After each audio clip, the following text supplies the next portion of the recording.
Hey guys, welcome back to my channel. My name is Gloria and this is, I guess, knitting podcast number 1 on Gloria's Knits. Hope you guys enjoy. I'll kind of be going through the typical structure of how knitting podcasts go. So there'll be what I'm wearing, my knits in progress, finished objects, and any plans or acquisitions at the very end.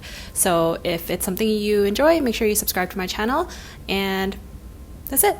Let's get started. So I guess first off, I do want to talk about what I'm wearing, which is actually a finished object. This is the Cardigan number 8 by My Favorite Things Knitwear. I've knitted it with one strand of Knitting for Olive heavy merino and one strand of soft silk mohair. So this is how it's looking like. It's a little hard to show since I'm actually wearing it. But in terms of the pattern, I actually knitted this twice, which is really annoying. I first initially knitted it too big of a size, so I knitted it in a size small. This one is actually in an extra small, which has the amount of recommended positive ease. I initially wanted to go up a size for whatever reason. I don't know why, but it became way too large, and after blocking it grew so much. But this one fits a lot better. This is after blocking. My sleeves are at a good length. The body is at a good length, and just everything fits well with the drop shoulder. In terms of the pattern construction, it is a drop shoulder featuring some stockinette, obviously for the entire body, a double knitted button band, which I didn't do, and also a 1x1 rib for the bottom hem and the cuff sleeves. So actually, I decided to omit the pockets as well, along with another modification of not doing a double knitted button band. I wanted to do a 1x1 rib, also because by the time I made it the second time, I was just way too sick of knitting this project and I wanted it off my needles so that I could block it and wear it in time for the winter. It's a little bit thick right now to be wearing in the fall, but I think, you know, sooner or later I'm gonna get to actually wear this outside and not be overheating. I did use slightly smaller needles. The pattern recommends using a 5.5 millimeter needle, but I used a 5 millimeter along with slightly thinner yarn. The pattern calls for like an Aran weight gauge, but for me, mine's just kind of like a heavy worsted, so that's why I wanted to go down a needle size. It still ends up with quite a bit of positive ease, as you can tell. Like, I think it fits pretty well, and the V-neck is at a good length. I could have gone a bit longer in terms of the length, so it is a little bit on the shorter end, but I think if I were to make it any longer, I would run out of yarn, because when I was frogging it the first time, I actually had to cut off the bind off because it was just too annoying to individually pick each stitch to get rid of the tubular bind off, so I just literally cut it off. And that kind of killed some of the yarn. Since I did it with the bottom, I did it with the arm cuff and also the button band, I just kind of like snipped. So lost some yarn there, but that's okay. And overall, I think I'm pretty happy with the final result. My only main complaint about this is that I think mohair is a little too itchy for me. I think like it gives off a very pretty effect, nice halo. It makes the garment a little bit like lighter since mohair is just so fluffy. But it just like is too itchy.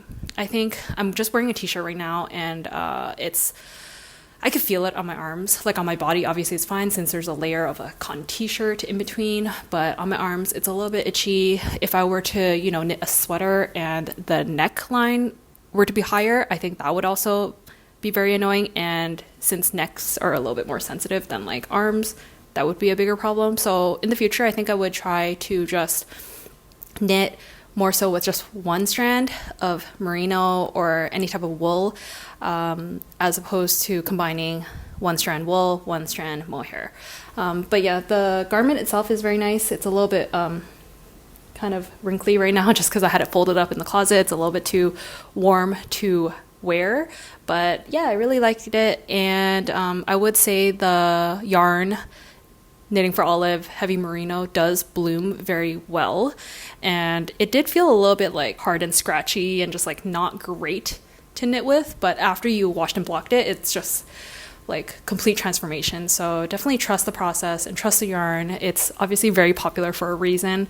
So yeah, I really enjoyed this. It was initially my first knitted garment, which I don't know why I went with such expensive yarn combination of a mohair plus merino, and that's why I decided to frog it and make it a second time, because I was just like, oh my god, I spent so much money on this and I don't want it to be, number one, the wrong size, number two, have so many errors, and number three, there were also other issues with the construction of it. I think due to my tension, because it is a drop shoulder and I made it too big of a size, the shoulder was kind of sagging down like too far onto my arm, and the tensioning of my shoulder was very loose on one side versus the other side, so it just looked very like gapey, and like you could see my shirt underneath too much.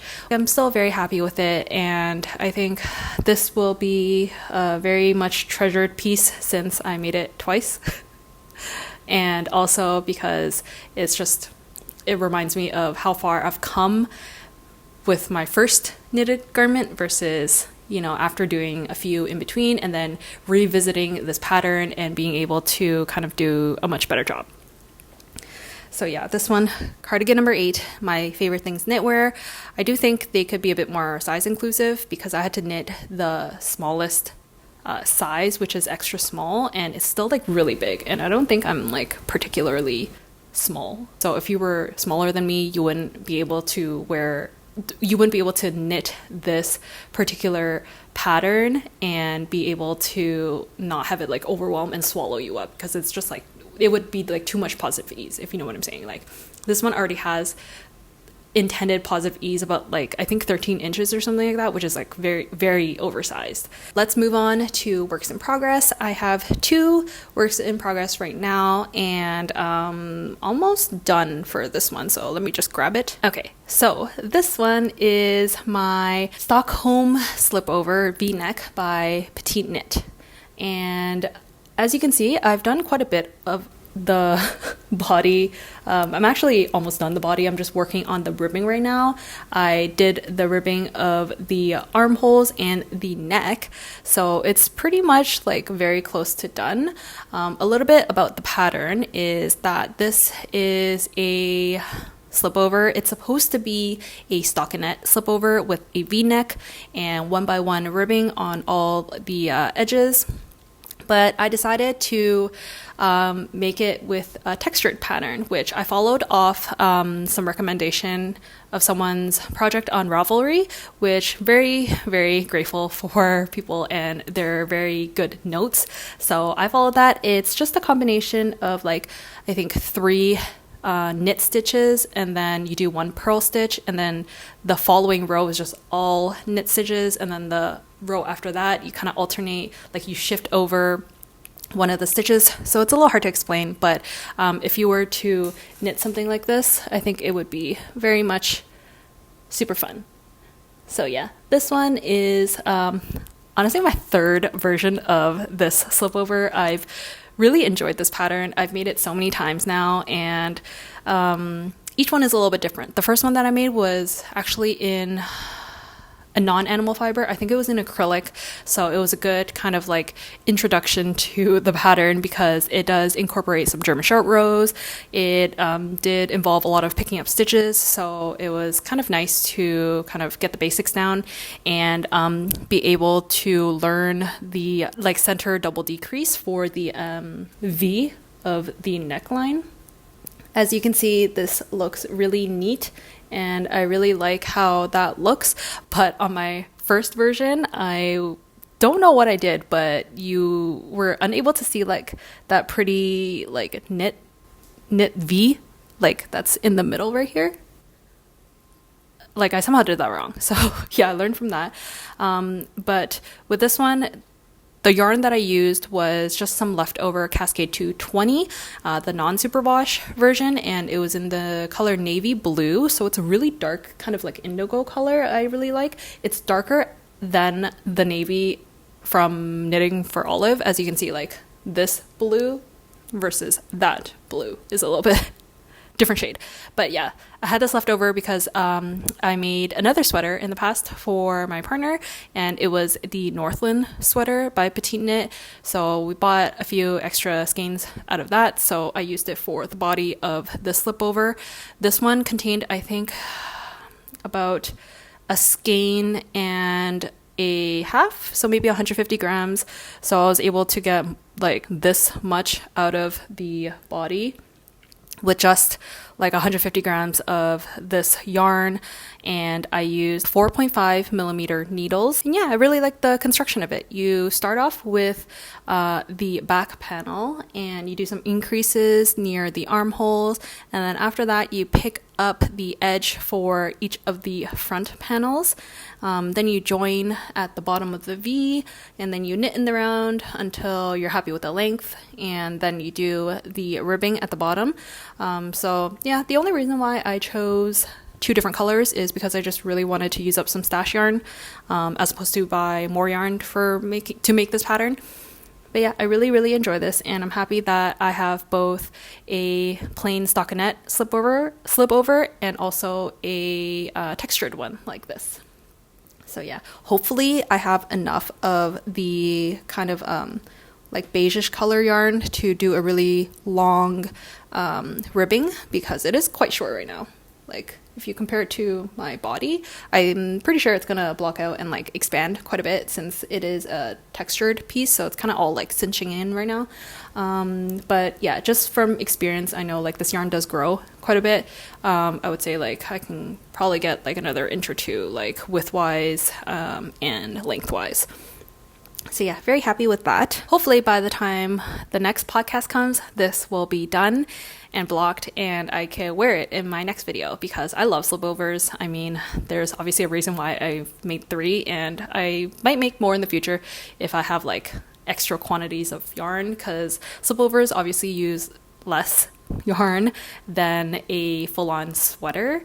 And I don't know, I just really hate making sleeves. It could be because I don't have very short knitting needles. I do magic loop, and it is a little bit annoying. You get a bit of laddering, and it's easier to do a sleeveless garment, which is a slipover.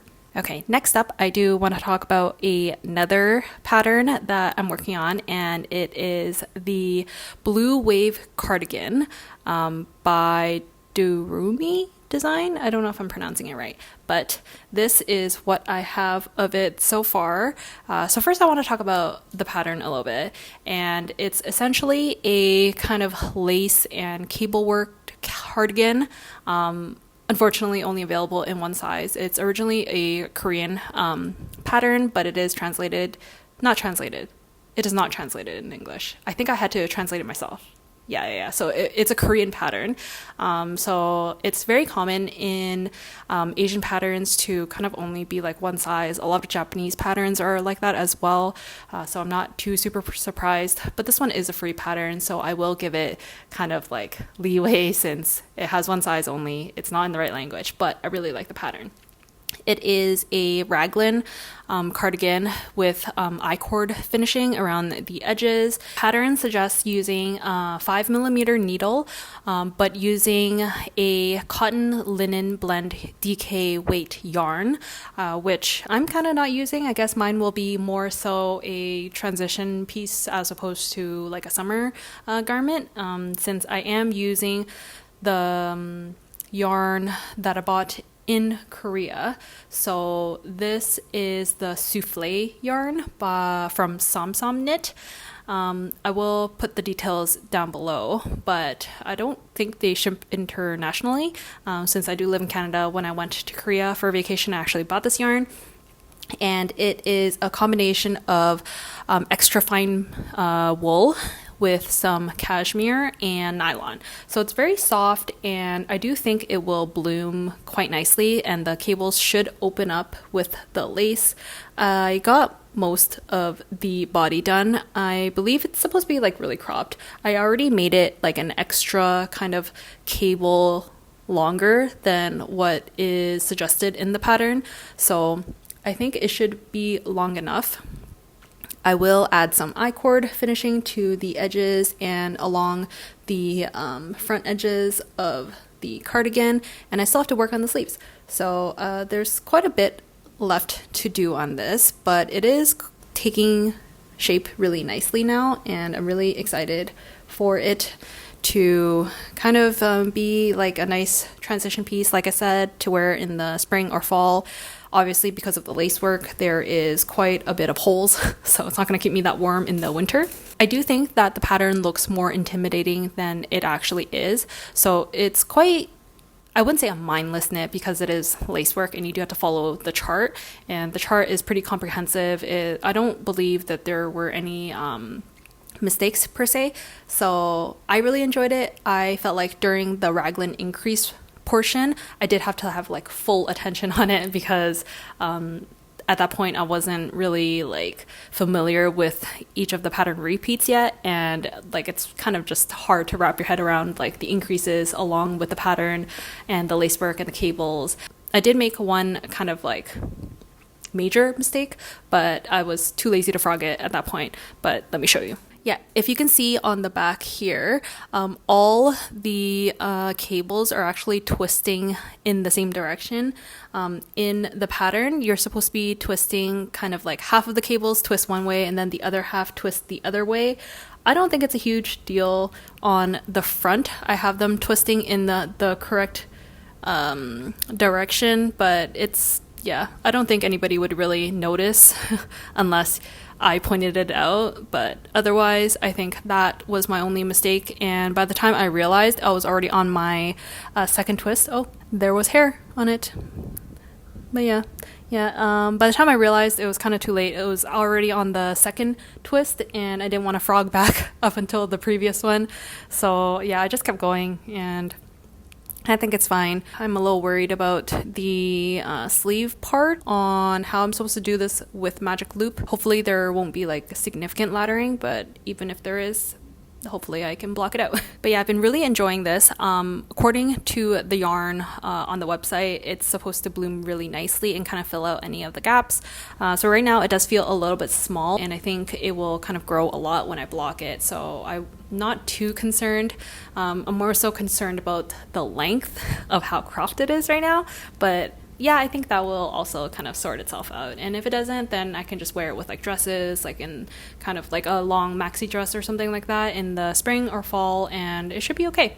This will also be my first time doing I-cord bind off and I-cord like along the edges, so hopefully that goes well and I don't do it too tightly, because I find a lot of people do complain that their I-cord is a little too tight, and then it makes the entire like cardigan or sweater like cinch in, and I don't really want that bubble effect. I kind of want it to be a bit more straight down. There were already some decreases in this pattern for the body, I guess, to do some body shaping. I did a lot less than what it was recommended. I think we were supposed to decrease it like 4 times, and I only did it like twice and at a more spaced out interval. So yeah, just a few modifications. For the most part, I did knit it to how the pattern is suggesting, and I do intend on following the finishing details.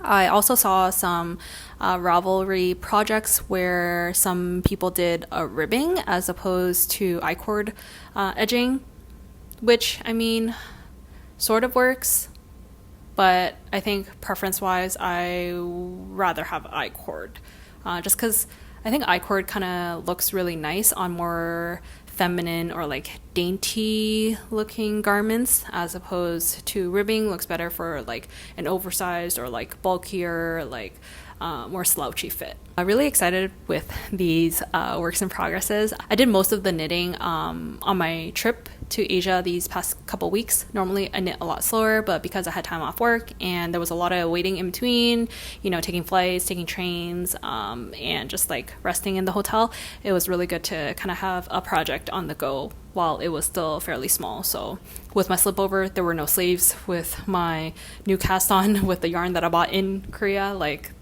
it was also very small, so very easy to bring on planes and trains. Those are my works in progress, my finished object. In terms of plans and acquisitions, I do have one yarn that I want to show you. Let me just grab it. Okay, so last but not least, I do want to talk about plans for what I'm going to be knitting next, and it is going to be using this yarn. So this is some colorful kind of rainbow speckly yarn that I got from Korea, also from Som Knit. It's really pretty. I've never seen a color like this where the specks are like rainbow colored and not super overwhelming.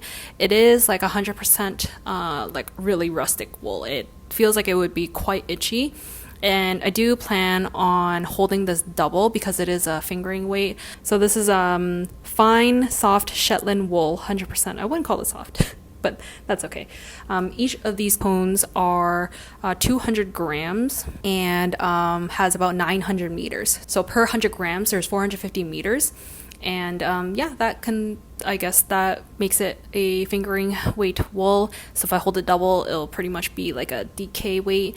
I think I do want to either knit a cardigan or a sweater. In terms of sweaters, I haven't fully thought about which pattern yet.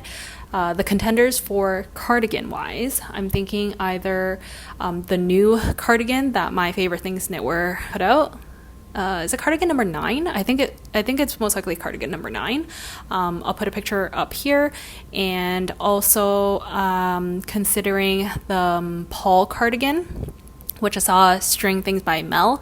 I really like her cardigan that she knit. I think she used some mohair in her green one, so mine won't have any mohair and it will just kind of be like 100% wool. Either that one, which has a really cool saddle shoulder design, and I really like the 2x2 ribbing at the very back neck that goes into a double knit button band.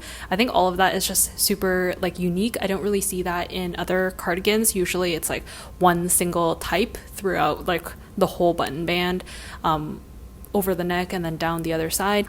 So that's the second contender. And then the third one is actually the Eva cardigan by Petite Knit. That one has a set-in sleeve shoulder like design with some 2x2 ribbing, a really thick kind of button band, which I think also looks really cool. So I think those three will work with this wool, and I'm still deciding. I feel like I'm leaning towards the Eva cardigan, but I'm kind of worried that, I don't know, maybe it'll look very similar to like this oversized cardigan, but this one's a drop shoulder and that one's a set-in sleeve, so some decisions need to be made.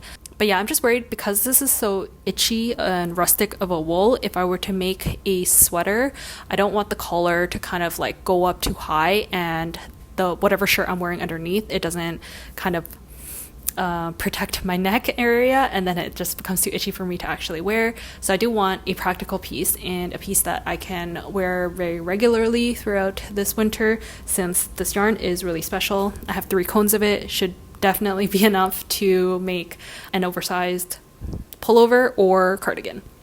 So yeah, that's my main plan for the upcoming month or two. So I have 2 on the needles right now, and then if I were to cast on 1 sweater, I think that's a little bit too much to be working on all at once. I don't like to have too many ongoing projects, so hopefully I can just finish off my slipover, which just will need maybe like about 3 inches of ribbing and then the bind off. And then once that's off the needles, then I'll cast on my next sweater. So stay tuned for that. I'm not sure when the next podcast will be. I'll try to aim to do it every like 2 to 3 weeks. Don't hold me on that. But yeah, I hope you guys enjoyed today's video. If you did, make sure you subscribe to the channel. I would really love if you joined this little knitting community that we will have, I guess, here, since currently I have 0. So yeah, thank you so much for watching, and I'll see you in the next one. Bye.